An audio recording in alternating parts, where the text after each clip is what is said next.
La bataille de Vertières, livrée le 18 novembre 1803, est, elle, une des pages les plus glorieuses de la libre histoire de Haïti et du monde.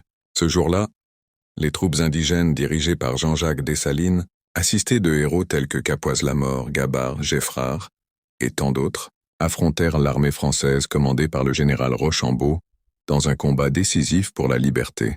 Dès l'aube, un vent de détermination soufflait sur les soldats haïtiens. Ils n'avaient ni la meilleure artillerie, ni les uniformes impeccables des Français, mais ils possédaient quelque chose de beaucoup plus puissant. La certitude que la liberté valait plus que la vie elle-même.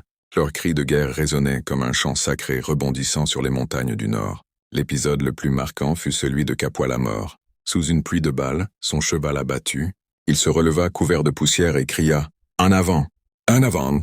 Même les officiers français, admiratifs de son courage incroyable, ordonnèrent une brève trêve pour saluer sa bravoure avant que la bataille ne reprenne.